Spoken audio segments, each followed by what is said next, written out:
So back to your question, why in the world would they be interested in doing business with us? There's three really big reasons. They make more money, a lot of money. Number two, it's secure and safe. And number three, it's not volatile. If you're a real estate investor and are wondering how to raise and leverage private money to make more profit on every deal, then you're in the right place. On Raising Private Money, we'll speak with new and seasoned investors to dissect their deals and extract the best tips and strategies to help you get the money, because the money comes first. Now here's your host, Jay Conner. Thank you so much for joining us here at the Dwellynn Show, Jay. I'm your host, Ola Dantis. I cannot wait to dig in with you today, Jay. I've read so much about you. You're doing amazing things, and I just can't wait to get in. So thank you for joining, Jay. Hey, thank you so much for having me on, Ola. I tell you what, you've got quite the story of what you've done since you got here in the United States, coming over from the United Kingdom. And wow, we may look a little different in age, but I don't know. I want to be like you a little bit when I grow up. You know what I mean? Thank you so much, Jay. I don't think anyone I've ever said that to me on my show, so that's I like that. So just a little bit about Jay. Jay has been buying and selling houses for more than 14 years now. He's been involved in over 52 million in transactions only, and for the past 7 years, he's figured out a way to really automate his 7-figure business. Jay, I'm sure you can do it way better than I can. Can you just allow Dwell listeners a little bit more about yourself and kind of what you've been up to lately? Sure. Well, I live here in Eastern North Carolina. I've been buying, as you said, I've been buying and selling single-family houses for 15 years. The first 6 years, I funded my deals with, I relied on the local banks and mortgage companies. And then everything changed after getting in the business for 6 years. Like yourself, I also do commercial projects. I've got a pretty good sized shopping center that we developed from the ground up. That's only about 10 minutes from here in my office. I live here in Morehead City, North Carolina. And my wife, Carol Joy, we're in the business together. She oversees all the bookkeeping for the business. And she also travels with me around the nation. We do about 25 or 30 live events a year across the nation where we share with other real estate investors how we do the business. And what I'm known for is being Jay Conner, the Private Money Authority, because that's what I specialize in. I've got real good at raising money about 9 years ago when I got cut off from the banks. So what have I had going on lately? Well, just last week, I had my most recent live event here in Eastern North Carolina where we go out and look at our houses, and I teach real estate investors how to find deals before other real estate investors know they exist and that kind of thing. And just wrapped up this past week running my Mastermind group. We get together every 90 days and collaborate with what other people have got going on in the group and what's free. Because this business is just like any other business. It changes. What was working maybe a year ago as far as marketing and locating and finding deals and selling houses quickly, the strategies change. So that's always exciting. I always tell people, get together as often as you can with like-minded people and with people that are more successful than you are, right? I like that, yeah. If you want to learn how to play golf or tennis or whatever it is, hang around the people that are better than you. But nonetheless, don't forget about giving, because I always like to give back to even those that are starting out. Wow, yeah. I mean, that's the secret, right? Giving back that's a big piece that a lot of us forget. So, Jay, I can't wait. Can you just tell us, what your real estate business is currently like? What are you, what do you invest in? What kind of deals are you doing? How many deals a year and profits? Sure. Can you just give us a spiel, just a general overview? Sure. So my total target market, Ola, is only 40,000 people. Morehead City, North Carolina only has between 8,000 and 9,000 people. So my total target market is only 40,000. So I'm going somewhere with this story.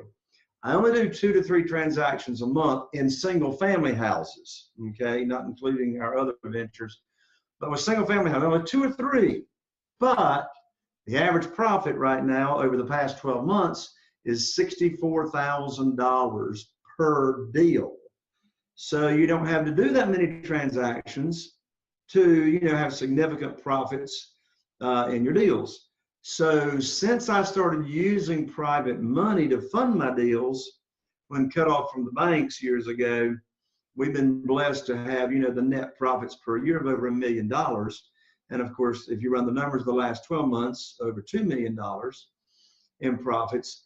And so again, I got a lot of good friends that are wholesalers, make a lot of money wholesaling. I got friends that do over 100 deals a year wholesaling with average profits of $7,000 to $12,000. But assignment fees, if you will, or simultaneous closings. But I like the $64,000 profit per deal, to tell you the truth. Yeah, I agree with you on that one. So the overview of the business, 2 to 3 a month. So last 12 months we've done about 30 deals. Most of them we do rehab or do some renovation to them, because to make that kind of money, typically you're going to have to do a fixer-upper to make that kind of profit. You're not going to make that kind of profit typically on what we call a pretty house. However, it's been my experience, Ola, that on average, only 13% of for sale by owners, FSBOs, if you will sell to us creatively. That means 87% want all the money. So 13% FSBOs, they'll sell to us creatively with either owner or seller financing, or buying subject to the existing note, or selling to us on lease option or what have you. But if 87% of them are going to require all the cash, and of course, bank-owned properties and the MLS and all that, they always require the cash and auctions and et cetera. And I want to have the private money lined up so I don't miss out on any of the deals. I like that. I really, really like that. So what I'm thinking is maybe you should walk us through the life cycle of a particular deal that maybe you've done recently, or you made, a pretty sizable profit. Just kind of walk us through, how did you find the deal? And obviously you're private money, king, so you use private money. And how did you kind of exit that deal? Sure. So, we got lots of stories, so I'll just tell one of the recent ones. So let's call this the farmhouse deal. All right, the farmhouse deal. And there's quite a few lessons learned from this, what happened with this deal. So the house is located out in the country, a couple of miles off of the main highway coming in here to our area. So I did a yellow letter campaign. Do your listeners know what a yellow letter campaign is? Feel free to kind of tell us what that is. Well, yeah, in fact, I just ordered another campaign for myself. So a yellow letter campaign is you mail out an invitation size envelope, typically 4 by 6 inches. It's handwritten on the outside in red ink. It's got a live stamp, peel and stick stamp. Usually I call them fun and funky stamps. So whatever, like we don't buy a roll of stamps. We buy, whatever the latest is, okay, where they come in sheets. And it's not licked and sealed. The back envelope or back of the envelope is tucked inside. The return address is on the back of the envelope, but not a name, just return address. So this gets a very, very high open rate. It looks like you got a note in the mail from your grandmother or an invitation to something. Okay, that's why it's called an invitation size envelope.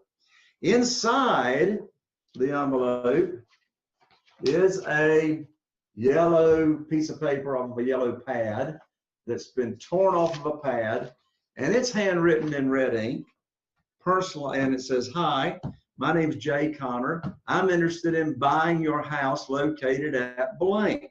So you're not blank, but fill in the address of the property, because the mailing address might be a P.O. box or et cetera. They may not get the mail there. And sign, call me at, and Jay, that's it. That's it. So this letter gets between a 20 and 30% response rate. Okay, very high response rate. So the different lists we mail to, we mail different kinds of lists. This list we mailed to on the farmhouse deal was an absentee owner, out of state, absentee owner. So I'm looking for a tired landlord. All right. You got to be careful. If you're in a resort area, you'll be getting just a lot of secondary homeowners. Don't want that. I want tired landlords. that are sick and tired of tenants and toilets, right? So that's what we mailed to. This guy responds. He lived up in Chesapeake, Virginia. This house was in very, very poor condition. Built in 1945, not habitable. So here's one lesson learned. So over the phone, my acquisitionist, and my acquisitionist is a lady that gets the seller lead sheets filled out, all the information, the mortgage information, etc., negotiates the deal, gets them down as low as they'll go, and then sends it to me, and I review the seller lead sheet, right? And so she got them down to $80,000. And so we go look at the house. Now the after repaired value at the time we looked at the house was approximately $155,000, $160,000 after repaired value. So got them down to 80. We went and looked. It's going to need major repair. She got them in person down to 60,000. The repairs come in at $80,000. It's a small 3-bed, 1-bath. We got to add another bathroom and closet on the back of the house. A big rehab for a small house, only 1,300 square feet. $80,000, but it's going to be drop dead gorgeous. And so those numbers don't work. If I got to pay 60, put 80 in it, that's 140. I can't sell it for 155 or 60 and make any money.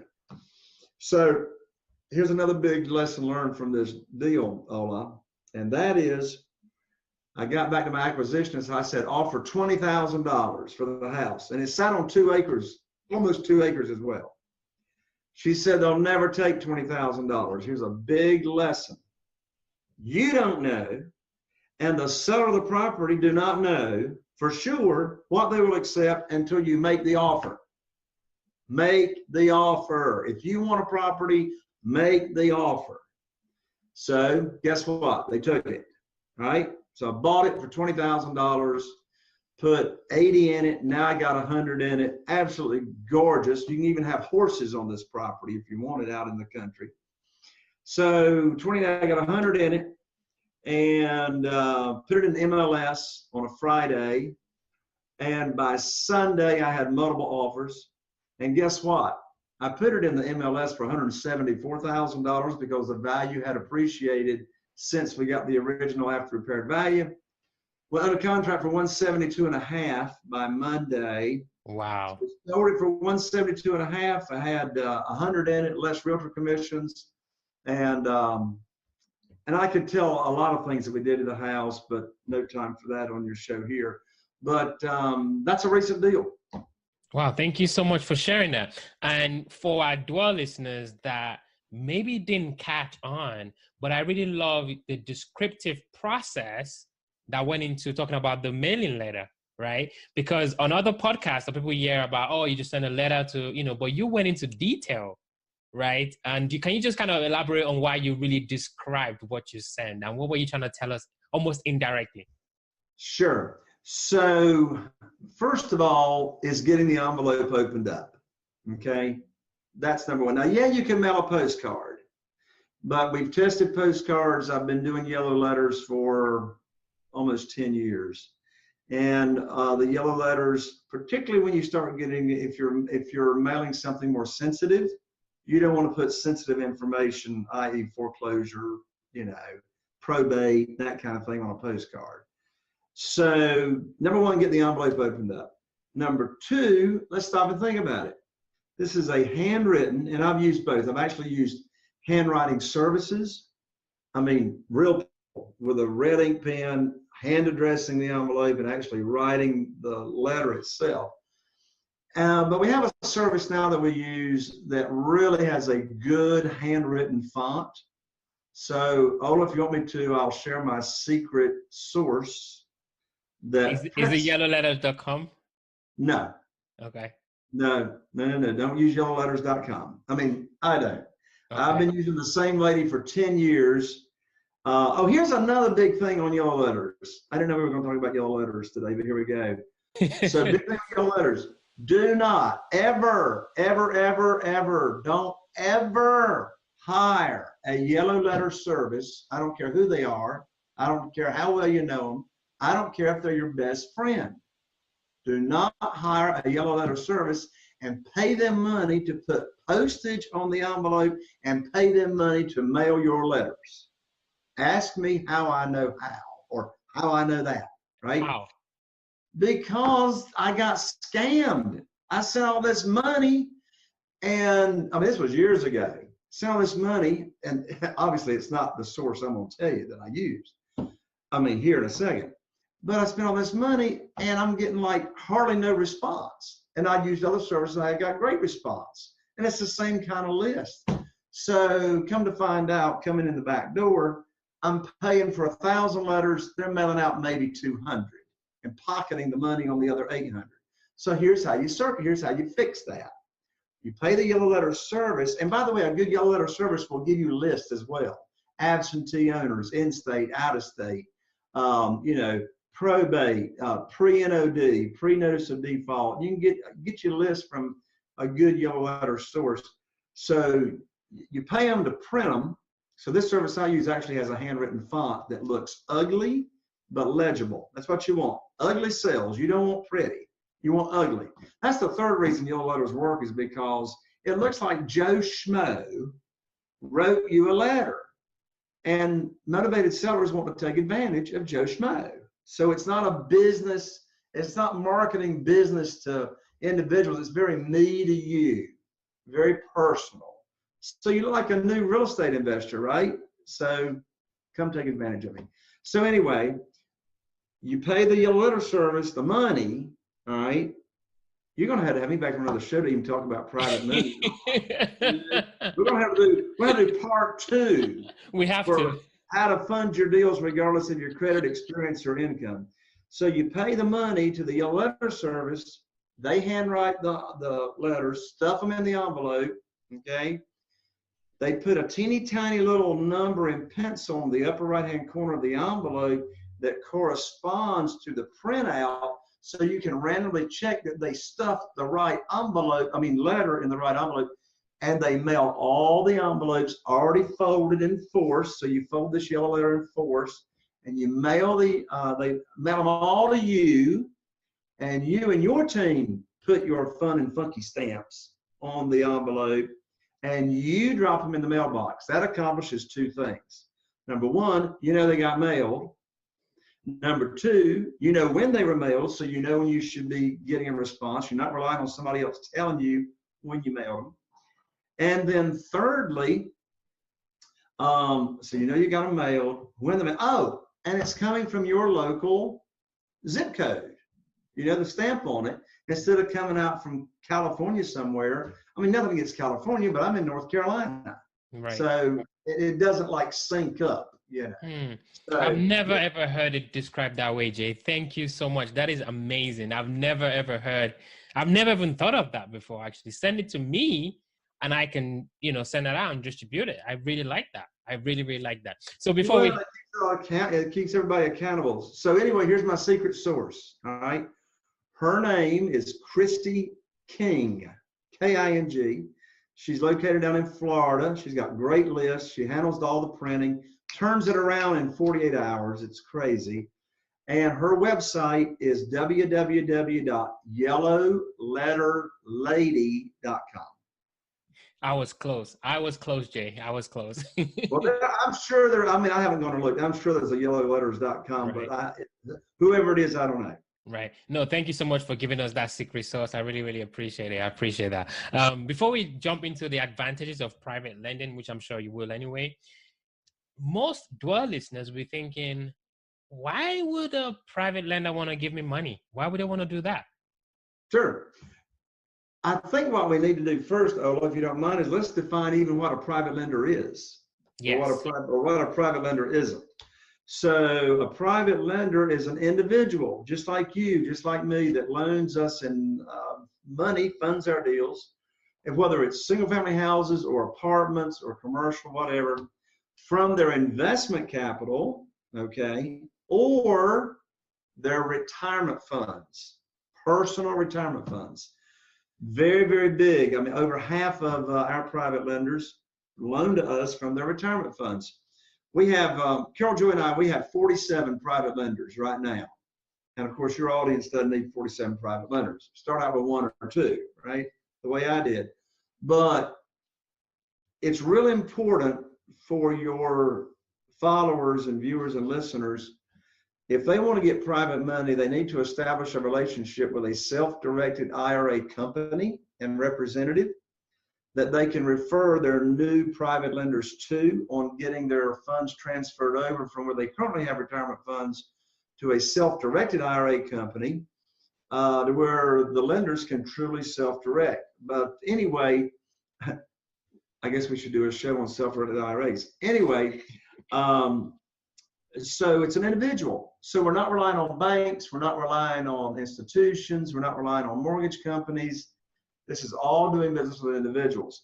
And they come from 3 primary categories, all right? We call it your warm market, so people you have some kind of relationship with. Secondly, existing private lenders, and of course we can talk about where in the world you find those. And then the third category I call is your new warm market. It's people that I can tell you where to go meet. I can tell you where to go where the money is, how to network with those people, and then those people can become private lenders. So it's an individual. So back to your question, why in the world would they be interested in doing business with us? There's 3 really big reasons. One is they're going to make a whole lot more money than they can get through any traditional resources. Ola, do you know what the average 12-month certificate of deposit is paying at the local bank? I can guess. Right now? I can guess. 0.05. Unbelievable. So just a few months ago, it was 0.27. I'm talking about a 12-month CD. But it's been a little crazy recently. It's all the way up now. It's all the way up to 0.71% per year. Wow. So when you come along and pay a private lender 8%, now not 15% like hard money, but 8% with no points, no origination fees, no extension fees, straight 8%. That's still 16 times as much money as a private lender is going to get at a certificate of deposit, you know? I mean, they got some stuff out there now you can go pretty aggressively at between 3 and 4%, you know, with your stockbroker and get a fixed rate. But it ain't 8%. So number 1, a lot of money. Number 2, it's secure and safe. And here's how. It's secure because I don't borrow any private money from private lenders unless I give them a mortgage. Okay, here in North Carolina, it's called a deed of trust. So I don't borrow any unsecured funds. And it's safe because it's a conservative loan to value. So I borrow up to 75% of the after repaired value. But guess what? I still don't bring any money to closing. How do you do that, Jay? Well, if you're buying at 50% of the after repaired value, let's say you got a $200,000 after repaired value. If I buy it for 100, which is not out of the ordinary, I mean, if it's a bank-owned property or distressed property, you can buy it at 50% of the after repaired value. I can borrow up to $150,000 on that deal. I can bring a $50,000 check home when I buy. Who wants to get paid, you know, to buy? But I'm not going to bring that big check home unless I'm doing a rehab, right? You know. So the second reason is it's safe and it's secure. And the third reason is, and my private lenders love this, particularly the older they get, the more they love it, their principal loan amount is not volatile. The principal loan amount stays the same until cash out. Now, what they love about that is because that's in contrast to the stock market. Oh my lands, is the stock market volatile? Well, as of today, when you and I are doing this show, yeah, it's volatile. It's all over the place. And the older the private lenders get, the less time they have for a correction, right? So they love it. So let's say they loan me $100,000 on a deal, okay? They loan me $100,000. Well, and I tell them, nothing comes out of that loan amount. I mean, there's no fees, no commissions. You're going to get all your principal loan amount back when the house cashes out, okay? Plus any unpaid accrued interest. So here's the deal. So for that to work, we're making interest-only payments or accruing interest-only payments. A lot of our deals, we don't even make monthly payments. We'll pay quarterly, semi-annual, or annual, okay? So the reason interest-only payments is so attractive to both the lender and to myself is because, first of all, on the side of the private lender, they're gonna make a whole lot more money, because if I'm paying principal and interest payments, I'm paying their principal amount down to the payments. They're not keeping all their money at work. They're not making as much money. And on my side of the table, interest-only payments, of course, helps cash flow, because interest-only payments are less than principal and interest. So those are the three reasons. They make more money, a lot of money. Number two, it's secure and safe. And number three, it's not volatile. Wow, I really like that, actually. I've never looked at it from that angle, just the way you kind of put that togetger. Yeah, so now you're going to get more private money. Yeah, and I can't wait. I'm constantly, we're always looking for investors, constantly looking for passive investors. You already know that. So, but what I do want to ask is, how do you get the word out there that, you know, I am looking for, you know, private investor, I have good deals? How have you done that in the past? What strategies have you used and what has worked for you? Well, let me first tell you and your listening followers, never ask anybody for money. I've raised millions and millions and millions of dollars, and I've never asked for money. But let me tell you what I have done, and I put it on automatic. I make my program available. You say, what do you mean, Jay? Your program? Yeah, my private lending program. And here's what I mean by that. When I was borrowing money from the banks, it wasn't my program. It was the bank's program. They set the interest rate. They set, you know, the frequency of payments and the term and blah, blah, blah, blah, blah, blah, blah. It was the bank's program. You see, this was a huge mental mind shift that I had to get my mind wrapped around when I got cut off from the banks and learned about private money. When I learned about private money, I was able to attract. See, that's just it. We're not chasing, we're not begging, we're not selling, we're not trying to talk anybody into anything, right? And which is easier, chasing or attracting? Of course, attracting is much easier. So what I did is I put my program together, all right? So and I pay them all the same, okay, because they talk. So what interest rate am I going to pay? What's my term? You know, how can they get their money back in case of an emergency? Blah, blah, blah, blah, blah, etc. And how am I going to get that word out? Well, so I wrote and recorded this audio called Stress-Free Investing, How to Print Money Automatically. And so when I started 9-10 years ago, I mean in private money, I've been doing the business for, you know, quite a while. So I recorded this audio, and this audio, the purpose of the audio was not to sell people on my private lending program, because the audio doesn't spill the beans. The audio gives an overview of what private money is, because nobody's heard of private money. All 47 of my private lenders, none of them, zip, nada, none of them had ever heard of private money or private lending until they heard my audio, or until I told them about it over lunch or whatever. And so the audio tells what private lending is, but it doesn't tell the interest rate or how they get their money back in case of an emergency, or all the details. You see, the purpose of the audio is to get their greed glands swelling up, so they cannot wait to hear what your program is. See, it raises those questions. And so, I mean, when I started, you know, 9 years ago or so, attracting private money, I just handed that CD out like it was candy. And I didn't even tell them, I didn't say anything about real estate. I didn't say anything about private money when I'm giving the CD. All I said was, I've got a 16-minute, and I stress that 16-minute because I don't want to think it's some hour-long thing. I got this 16-minute audio, and it will show you how to get higher rates of return on your money than you can probably get anywhere else. That's all I say.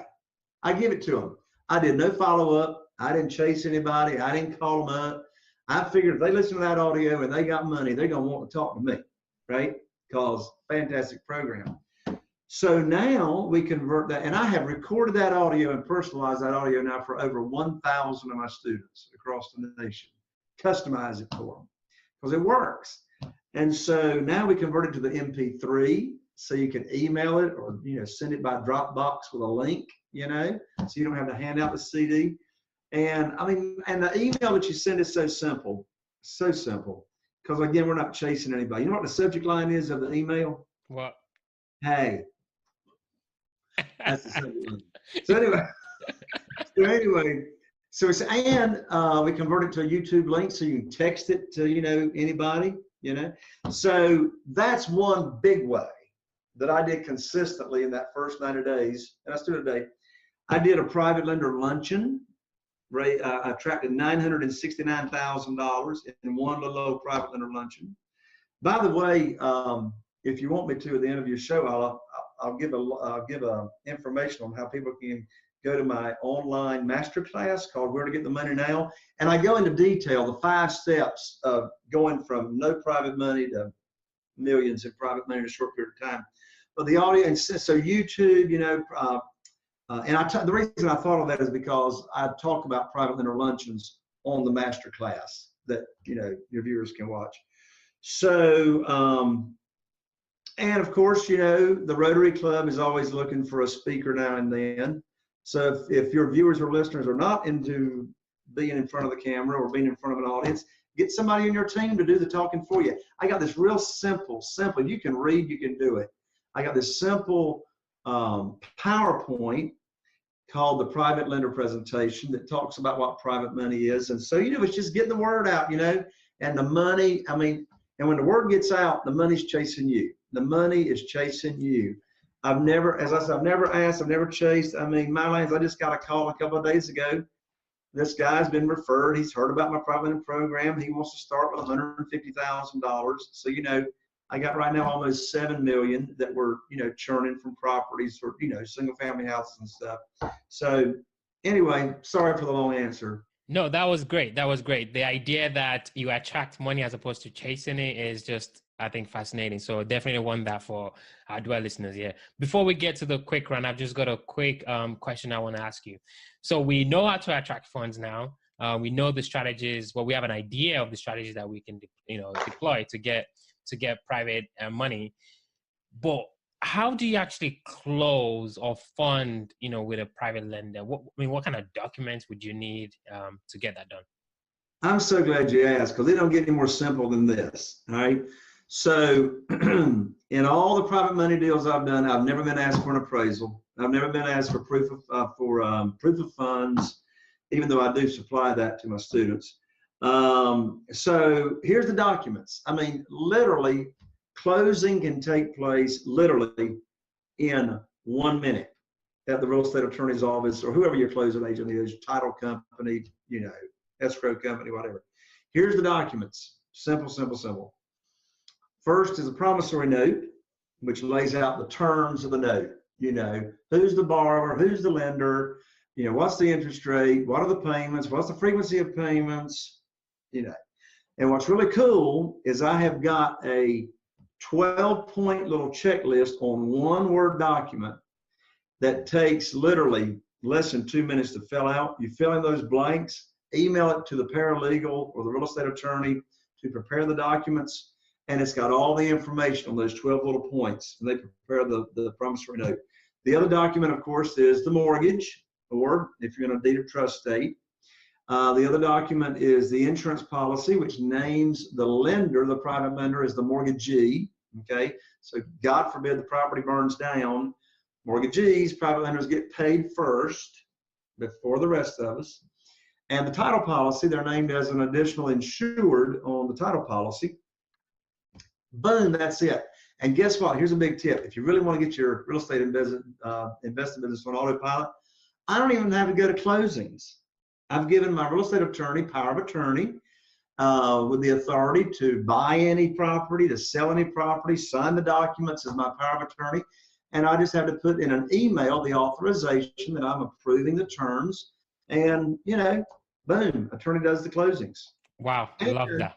Then I just send somebody to their office to pick up the big check. Because we always get a big check when we buy, and then another check if we sell on rent to own, and then another big check when we cash out. 3 checks on every transaction if we're selling on rent to own. 2 big checks if we're just cashing out an MLS. Wow, fantastic, Jay. I mean, I just wish we can keep going, but we're definitely dwelling into the quick round. These are going to be quick questions, quick answers. You ready, sir? You didn't tell me anything about quick questions. Oh no, what am I going to do? First question. What makes Jay unique? I mean, what is that? So these questions are going to be so good. I got to write these down for my own show. By the way, do you mind if I tell folks about my show? Of course, please do it. Plug it in. Abundance. So y'all can find me on iTunes and on YouTube. It's called Real Estate Investing with Jay Conner. And my guests are almost as exciting as Ola's. But so we talk about, we talk a lot about private money and finding deals and, single family commercials as well. So what makes Jay Conner unique? The first thing that comes to mind, and my mind's a lot of things that come to mind, but I guess one thing that makes me unique is what I hear I hear it all the time at my own live events, my mastermind groups, and from my students across the nation, is authenticity and genuineness. So, what you're seeing is who I am. And yes, I actually am this excited all the time. And yes, I am this passionate all the time. So maybe that's something else that makes me unique, is I have contagious joy. It's absolutely contagious because I can feel it right here. I really loved it. Second question. Okay, all right. Yep, second question. What was the last book that you read? And what was the one thing that you picked out of that book? What was that one thing that you learned from the book? Wow. One of Hal Elrod's most recent books called Miracle Morning, What Millionaires Do Before 8 a.m. in the morning. And I absolutely love the morning routine in that book.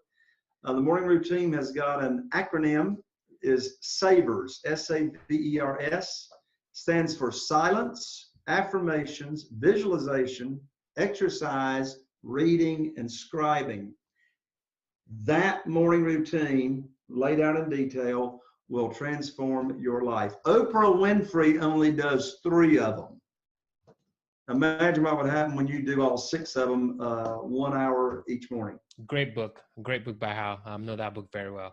Last question. So you've got all your speaking events, your master classes, obviously your podcast, you're flipping all these homes, you're cashing checks. What do you do for fun? Well, what you just said. Podcast is fun. Being a guest on your podcast is fun. Finding deals before other real estate investors find them is fun. I enjoy the chase. My lands, sharing with other real estate investors what I've learned is fun. But what else do I do that's fun? Well, I write and record piano music. If I could turn this camera around, I'd show you the posters up on the wall of my piano releases. So one thing most people don't know about me is my lands back in the late 90s.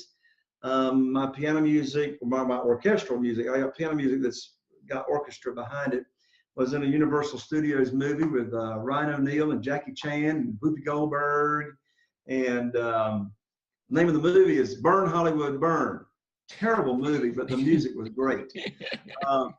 So anyway, so that's fun. On Monday nights, my wife Carol Joy and I, we're at the church, and I teach new songs, new spiritual songs, and I write songs for the church. And so I teach new songs, and I teach sight readings. So music is a big part of our family as well. And being involved with the church, serving other people is what it's all about. Love it. Totally can relate on that level for sure.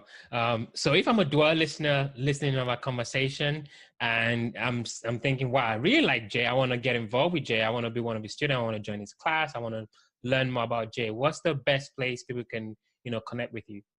Sure. So let's do this, Ola. Let's send them to your website because everybody knows you and your website. So let's go to the website and let's do a special URL. So let's send them to www.untitled Dwellynn, DWELLYNN.com, your website, / all in lowercase, private money, one word, private money, PRIVATE, money, MONEY. And that's where the free masterclass is, titled Where to Get the Money Now, is located. But we actually answer the telephone here at my office. So our phone number is 252-808-2927, 252-808-2927, and that rings right here to me. Thank you so much, Jay. Not only for giving the masterclass to our listeners, but also giving your direct number. Thank you so much, Jay. Really appreciate your time today. Thank you so much for having me on, Ola, and let me know when part 2 is. Yeah, definitely. Are you feeling inspired by the knowledge you gained in this episode? Then head over to jconner.com/moneyguide. That's jconner.com/moneyguide. And download your free guide that shares 7 reasons why private money will skyrocket your real estate investing business right now. Again, that's jconner.com/moneyguide to get your free guide. We'll see you next time on Raising Private Money with Jay Conner.